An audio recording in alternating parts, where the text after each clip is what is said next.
वंदे पुरुषोत्तमम। आलोचना प्रसंग भाग 4 से 14 सितंबर सन 1942 की श्री श्री ठाकुर जी से वार्तालाप।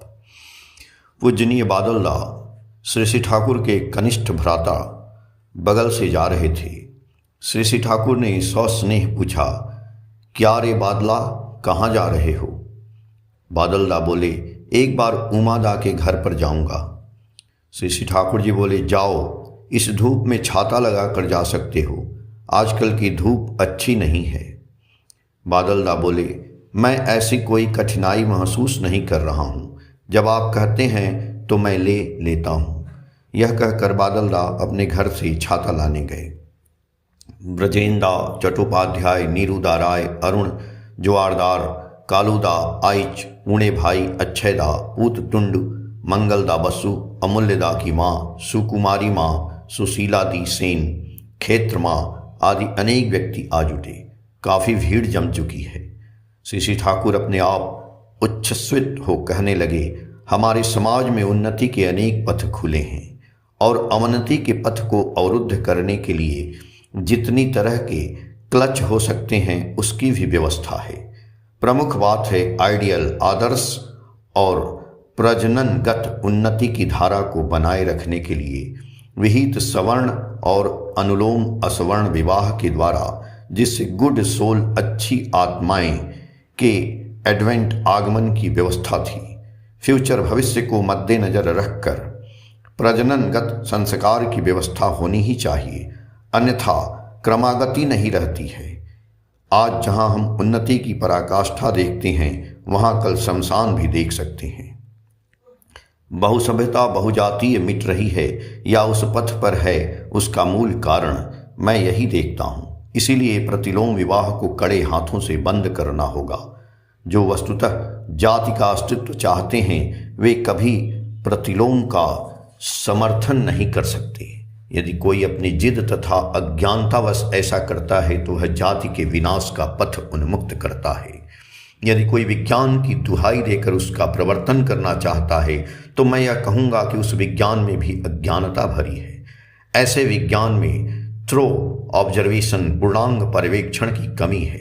कॉम्प्लेक्स प्रवृत्ति का बेस पक्षपात लेकर रिसर्च, गवेषणा करने में अनेक एरर, भ्रांति आ जाते हैं। ब्रजेंदा बोले, अनेक ख्याति प्राप्त प्रतिष्ठित गणमान्य व्यक्ति प्रतिलोम का समर्थन क्यों करते हैं? श्री श्री ठाकुर जी बोले, अनेकों इसका समर्थन इसलिए करते हैं क्योंकि उसके बुरे परिणामों को नहीं जानते, और अनेकों जानबूझकर ऐसा करते हैं क्योंकि उनकी नीयत बुरी होती है।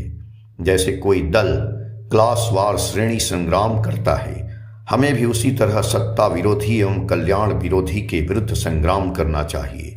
ऐसे व्यक्ति को ही विधर्मी, काफिर या मुनाफिक कहा जाता है।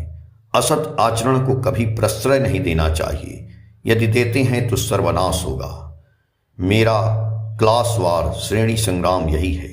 सभी संप्रदायों में जो सत्य हैं उन्हें हम संघबद्ध करेंगे एवं ऐसी चेष्टा करेंगे जिससे असत शक्ति सर उठाकर सत्ता को नुकसान नहीं पहुंचा सकती है। ऐसी चेष्टा हमें करनी है जिससे धर्म व कृषि के प्रचार एवं प्रसार से असत वृद्धि में परिवर्तन आ सके। सब में परिवर्तन नहीं भी आ सकता है। कुछ ऐसे व्यक्ति रहेंगे जो भय के सिवाय और बातों से अनुगत्य नहीं होंगे। इसके लिए हमें ऐसी तैयारी करनी होगी जिससे उन्हें भी व्यक्तिगत क्षति न हो और वे भी दूसरे को क्षति न पहुंचा सकें। इसीलिए तो मैंने आप लोगों को स्वस्थ सेवक वाहिनी के संबंध में बहुत कुछ कहा है। कृषि, शिल्प, स्वास्थ्य, सुरक्षा ही उन लोगों का काम होगा।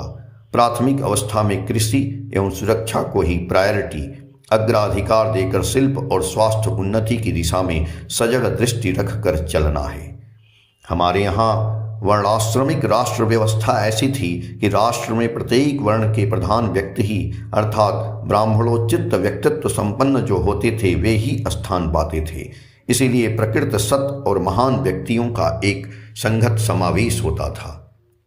आजकल के तथाकथित गणतांत्रिक युग में जैसी निर्वाचन प्रथा प्रचलित है, उसमें यह निश्चय होकर भी कहा नहीं जा सकता है कि समाज के श्रेष्ठ, दक्ष, सत और महान व्यक्ति वर्ग ही निर्वाचित होंगे। चाहे जो भी हो, यदि मनुष्य को इष्ट प्राण बनाकर ऊपर उठाया जाए तो अभी जो कुछ वर्तमान है उसमें ही बहुत कुछ सुधार लाया जा सकता है। इष्ट प्राणता में मनुष्य के सभी पावर्स, शक्तियां कॉन्सेंट्रिक, एक मुखी होकर एफ्लुग करते हुए प्रस्फुटित होती हैं। अलर्ट इनक्विजिटिवनेस, जागृत अनुसंधित्सा जगती है। सर्वदा उसकी आंखें देखती हैं, नाक सूंघती हैं, कान सुनता है, मस्तिष्क चिंता करता है और शरीर काम करता है। वह मनुष्य के मंगल के लिए सदैव जागृत रहता है। ब्रजेंद्र बोले, हम लोग सब कुछ समझते हुए भी छोटे मोटे मामले में परेशान रहते हैं।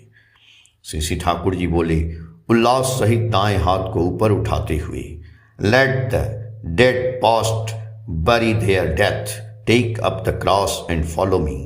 मृत को मृत का सत्कार करने दो, तुम सभी क्रॉस हाथ में लेकर मुझे अनुसरण करो। यह कहकर श्री ठाकुर चट उठ गए और काजल भाई के घर की ओर चल दिए।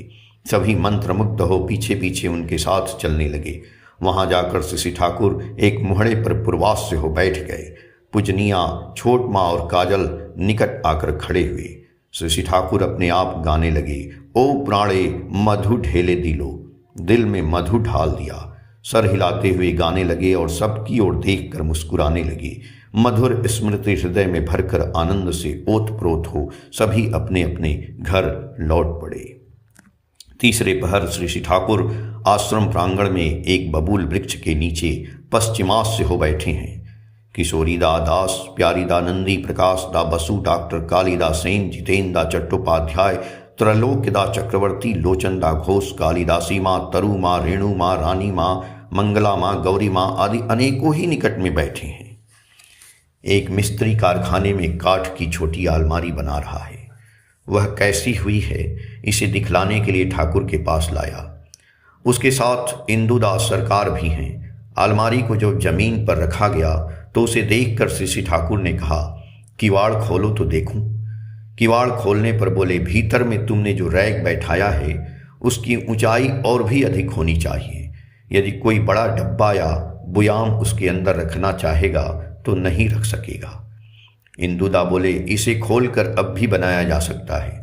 श्री ठाकुर जी बोले, पुनः खोलकर फिर से बनाना आरंभ करोगे तो उसकी सुंदरता नष्ट हो जाएगी। अब खोलना नहीं है, जब भी किसी काम में हाथ लगाओगे तो इस हिसाब से करोगे कि जिससे उसकी व्यवहारिकता, उपयोगिता अधिक हो, अर्थात संभवता अनुसार नाना तरह के प्रयोजन में व्यवहार किया जा सके। इस अलमारी की ऊंचाई अधिक नहीं है। यदि इसके ऊपर वाले तख्ते को सामने आगे कुछ और बढ़ा दो तो वह टेबल का भी काम करेगा।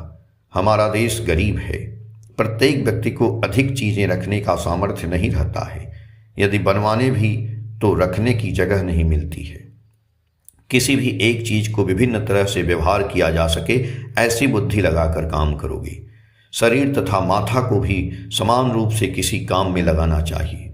कोई व्यक्ति यदि किसी काम में लगा है एवं उस काम के जरिए वृद्धि के पथ पर चल रहा है एवं दूसरे की वृद्धि की खुराक जुटा रहा है, जब मैं यह देखता हूँ तो कामकाज के इतने आयोजन और व्यवस्था मुझे सार्थक प्रतीत होती है। अपने अंदर एवं बाहर भी वैसी आबो हवा होगी। उस समय काम में बहुत आनंद मिलेगा। उस समय ऐसा प्रतीत होगा कि दुनिया में कामकाज ही सुख का साधन है। कालिदा बोले, कार्य के प्रति उतना आसक्त होने में लाभ क्या है? श्री ठाकुर जी हंसते हुए बोले, कार्य के प्रति आसक्ति बढ़ने से कम आलस्य के प्रति उतनी आसक्ति कम होगी। यही तो सबसे बड़ा लाभ है। आलस्य के समान दूसरा कोई शत्रु नहीं है। उसे कभी प्रश्रय नहीं देना चाहिए। उसके बावजूद वास्तव कार्य के जरिए के सिवाय मनुष्य की अस्तवृद्धि का पोषण नहीं हो सकता है। यदि तुम किसी मनुष्य का लालन पालन नहीं करोगे तो वह तुम्हारा पोषण क्यों करेगा? दूसरे के पोषण के सिवाय क्या तुम स्वयं बच सकते हो? तो यह देखो कि कार्य के प्रति टान रहने की कितनी आवश्यकता है। कार्य के प्रति टान रहना कोई बुरी बात नहीं, किंतु यह किसी के लिए होना चाहिए, अन्यथा सिर्फ कर्म प्रियता एक खास तौर की बीमारी के रूप में परिणत होती है। फिर भी बुरा की अपेक्षा भला है। जो कार्य को पसंद नहीं करता है, जो जान प्राण से कार्य में भिड़ता नहीं है, जिसकी नज़र केवल फल प्राप्ति पर ही रहती है, वे कुछ भी लाभ नहीं कर सकते हैं। इसलिए कहा गया है, योगम कर्मसु कौशलम। पुनः अनासक्त होकर कार्य करने कहा गया है। गीता की तरह प्रैक्टिकल फिलॉसफी ऑफ लाइफ वास्तव जीवन दर्शन कम ही है। कालिदा बोले कि गीता में तो निष्कर्म की बातें भी कही गई हैं। श्री ठाकुर जी बोले, इष्ट कर्म के प्रति अर्थात लोक मंगल कर्म के प्रति मनुष्य का जब एक तीव्र झोंक होता है, उसका प्रवृत्ति तारित अनंत प्रसु कर्म खत्म हो जाता है। यह एक अत्यंत स्वाभाविक बात है, क्योंकि उसे इस ओर ध्यान देने का अवसर कहाँ मिलता है। इसलिए मुझे ऐसा प्रतीत होता है कि जो ऐसे व्यक्ति होते हैं उन्हें ही निष्कर्म सिद्ध कहा जाता है। इष्ट कर्म में चिर अतंद्र रहते हैं। गीता के आरंभ से अंत तक के साथ संगति रखकर व्याख्या करने पर कोई दूसरा अर्थ भी लगाया जा सकता है, ऐसा मुझे प्रतीत नहीं होता है। आलोचना प्रसंग भाग 4 के पेज संख्या 61 से 65 तक। जय गुरु।